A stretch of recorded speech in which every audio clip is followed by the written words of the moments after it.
The third team to present this afternoon is Imagnus Biomedical. Hi, my name is Nate Diskint. I'm the president and CEO of Imagnus Biomedical. Joining me today are Keating, Director of Operations, Greg Carlson, Director of Finance, and John Tisch, a member of our Board of Directors. Our company is Imagnus Biomedical, and our product is CareFlow. 2 years ago, Caitlin and I were researching an fMRI project at Georgetown University, and we recognized the need for a device that regulated fluid flow and did so cost-effectively. After we invented CareFlow this last year, we recognized that it had many implications into the healthcare industry. So CareFlow is a patent-pending technology. What it does in layman's terms is it detects and then regulates the flow rate. Actually, let me show you real quick. This is a model we cast for this presentation. What you do is you take your tubing and you just press fit it into the device and you strap it down, and then you dial in your flow rate and you turn it on, and then you just let the device do the job. That job being you have fluid coming down into the device. The device is going to read what the flow rate is, then apply an intervention if it doesn't match the input flow rate. As the fluid's coming out of the device and going to your patient, it's now at a safe and regulated rate. This device is applicable to many types of patient care settings, whether it's in the hospital or in the field. A real selling point of this device is that it reduces the cost of care significantly, and we'll show you that in just a second. The most common method of medication administration today is what's affectionately known as the bucket and stopwatch method, where a nurse will approach a patient with a syringe and go to the IV bag, and at the IV inlet, the nurse will apply the syringe and just look at her watch, his or her watch, to see what the flow rate is, trying to match the elapsed time with the time it takes for him or her to deliver the solution. For obvious reasons, that's not exactly ideal. Our device, it facilitates the same procedure, but it makes sure that that's regulated. So there's no watch in the mix, there's no ambiguity, there's no more uncontrolled variables. CareFlow is the only device today that can do this. Infusion pumps, actually this is one right here that I've set on the desk. This is a 10-syringe infusion pump by Harvard Apparatus. It cost me used $2,000. It's time-consuming to get it all set up. We actually have to bring in a software engineer to program the device per our research methods. And usually you bring it in on a cart. It's what's called a benchtop device, so you leave it on a counter or a cart. It's not something you can just put in your pocket like I have the device right now. Each year, 74,000 patients die due to incorrect infusion rates. Our device, we're confident, can help alleviate some of this because it's applicable for that bucket and stopwatch method, like we said, that doesn't currently have an infusion system, even though our device is applicable for systems right now that do use alternative types of fluid flow regulation. As we all know, cost pressures in hospitals are increasing, making this device highly desirable for hospitals, and I'll show you how it will be applicable for GW Hospital in just a moment. It's also applicable for field medicine because it's so small and portable, they can just take it with them. This is the Sigma Spectrum infusion system. It costs $4,400 new. This is made by Baxter. There's our device for $225. Both products, what they do is they regulate flow and they do it accurately. This is approximately what GW Hospital uses. So here's a price point comparison of CareFlow versus our competition.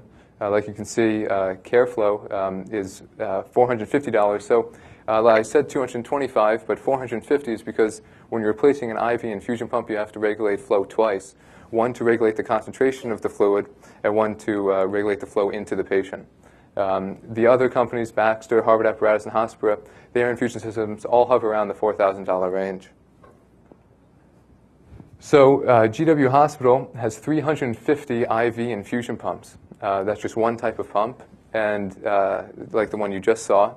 Each pump costs $4,000 for a total expense of about $1.5 million.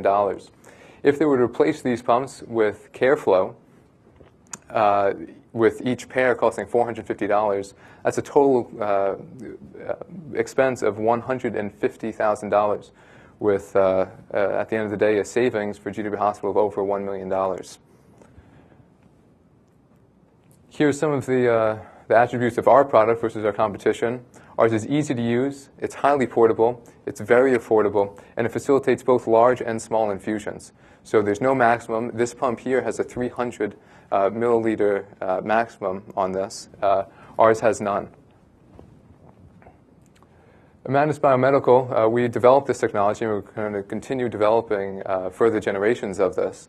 We do not manufacture the device ourselves, but we're going to outsource that. And we're also going to utilize manufacturer to customer shipping, so we don't have the traditional overhead of having a holding facility.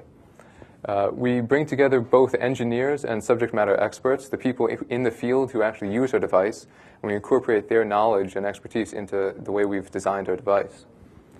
We also operate largely online using collaborative softwares. I've worked with both Caitlin, Greg, and our chief engineer, Andrew DeJong, who's here somewhere, over the last couple of years. Caitlin and I we're the co-inventors of the CareFlow technology. And then Greg and I, we began working when I was researching for the physics department at Santa Clara University.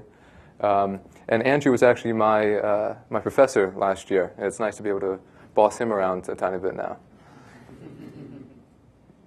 This is our board of advisors. This is something we're very proud of. Together we have 4 advisors, and combined they have well over 100 years of experience. Erwin Zahn, he's the founder and former president and CEO of AutoSplice Incorporated. He's also the benefactor of a couple programs like this around the country at UCSD and City College of New York. Jeff Gilfix is a general partner and chief financial officer at GMG Capital Partners in New York. He's also our contact with the Cleveland Clinic. Larry Simpson is our mentor that was given to us by the GW Business Plan competition, so we're very thankful for that.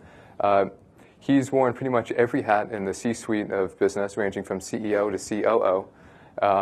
And he represents our contact with the Veterans Health Administration. John Tish, who's with us today, he was an aerospace engineer for British Aerospace, and he has a lot of experience in sales and marketing. He's actually started 2 of his own businesses, and we'll be taking him on as our director of sales and marketing in the near future.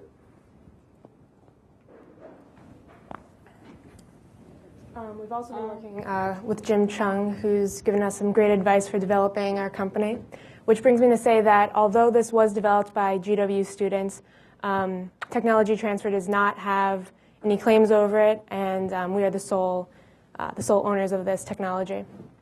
So where are we now? Well, CareFlow is a patent-pending technology. With it, we won the GW School of Engineering and Applied Science and School of Engineering and Applied Sciences Best Undergrad Award for the R&D Showcase. That was a $2,000 prize. That, paired with the roughly $5,000 of our own money that we've put in, comprise our initial funding. With that money so far, we've built our initial prototypes, as well as put it towards some legal fees. We're working with Blank Rome, who have filed our articles of incorporation. They'll also be trademarking both the Imagnus Biomedical and the CareFlow names, and writing up our employee contracts. And then there's getting our product off the ground. To do that, we're working with a regulatory consultant who's helping us get FDA approval. Because we have a Type 1 device, it'll be an expedited approval, so it'll only be about 90 days. And this will give us clearance to use the device on humans. CareFlow is currently under review by the Veterans Health Administration, and this is the first step into being accepted into use in veterans hospitals. It'll also soon be under review by the Cleveland Clinic, which is where a member of our board of advisors has a close contact. And finally, we're pursuing an incubator program at the University of Maryland College Park. If accepted to this program, we'll get lab space, 2 offices, and we're really excited about this. Having this corporate headquarters will really help us break into the multi-billion-dollar market, which John will tell you about now. Thank you. Thank you, Kate. According to Kalorama, which is a well-known and respected healthcare data sourcing company, the current market for infusion pumps is $7.1 billion annually.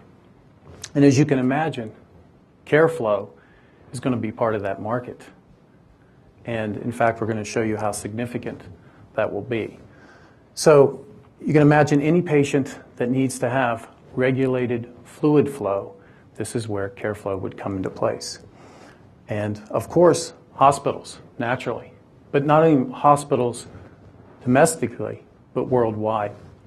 Unfortunately, military applications in the field, emergency medicine, nursing homes, private home care as well, and of course, research labs where Kate and Nate were doing this project and was the petri dish for CareFlow. What we have here is worldwide market in revenue dollars of the different types of infusion pumps in the market. You have your large volume, your ambulatory, and your syringe. Well, what's interesting is that you see it's from 2005 to 2011, and it has a compound annual growth rate of 3.3%. Now, obviously, we're just past the first quarter of 2012, so this projection is relatively accurate for the market. The most significant part about this is that you have these three separate types of devices used for fluid flow regulation. But CareFlow is all of this market because it can do the job of all of these pumps. We're in the process of assimilating a sales team to get the word out, tell them about our product. Of course, attending medical industry expos is something that we'll be doing. Contacting insurance companies, making them aware of our product, the benefits of the product, the reduction, what we believe in the reduction in mortality rates, better patient care, and of course, obviously, the reduction in liability. So this is really key. And then, of course, obviously, this is not a domestic product, it's an international product. And online marketing, of course, we know the power of online marketing. At this point, I'm going to turn this over to Greg. Greg, there you go. Thank you, John. So now I'm just going to get into the financials. And we expect to need about $8,400 for initial capital to be like minimally operational. Most of that will go towards FDA expenses to get FDA approval. While we have proof of concept, we need to conduct experimentation to prove to the FDA that it is a safe and effective infusion pump. So that'll cost about $5,000. We also have a one-time submission fee of about $2,000 for FDA approval. It's substantially less than the over $100,000 that they charge established firms, companies to submit ideas for FDA approval to them. We also have incorporation expenses and certificates of authority so we can operate in the region. We're already going through all that now. We hope to have to raise about $50,000 in starting capital because we need our $8,400 to be minimally operational, and we expect about a $30,000 deficit in year one. So initial partners have pledged or already given about $5,000 total. We have our $2,000 from the GW Engineering Award, and so we hope to get the remaining sum through investment. So in year one, we don't expect to have any revenue. This is going to be a foundation building period. We're going to be getting FDA approval, contracting with the manufacturer who can make the device and ship the device as per our specifications and the FDA specifications. And we're also, as John said, we're going to be trying to bring on a few experienced medical device salespeople to help network with the procurement officers at hospitals, nursing homes, et cetera, in the DC area. In year two, we expect about $2.1 million in revenue. That's about 1% of the market from New York to DC. We hope to, again, continue networking, bringing on more staff, more salespeople, a few more engineers to oversee the production. So we're primarily in this year going to be in the DC area. But by year three, we expect to have a pretty strong market presence, about 3% of the market from New York to DC. Mostly selling there, bringing on more staff, especially for sales and just general administration and finances. Most of that, we also, in year 3, we hope to try to license it internationally once we've proven that it's effective in the United States. So, thank you. Sorry, I didn't print here.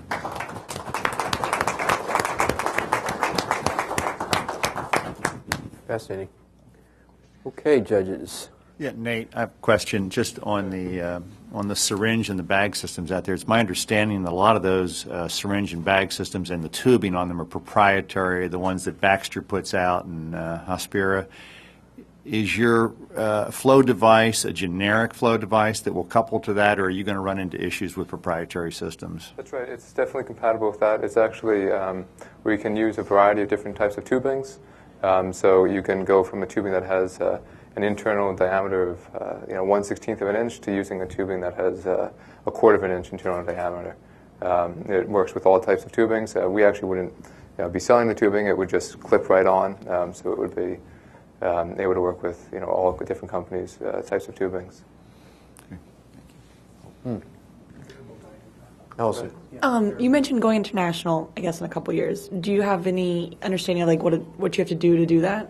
Yes, actually, right now we have it's patent pending. We know we have to obtain a full official patent in the United States, as well as I think we have a 3-year period. It is to obtain the patent in any other countries that we wish to operate in.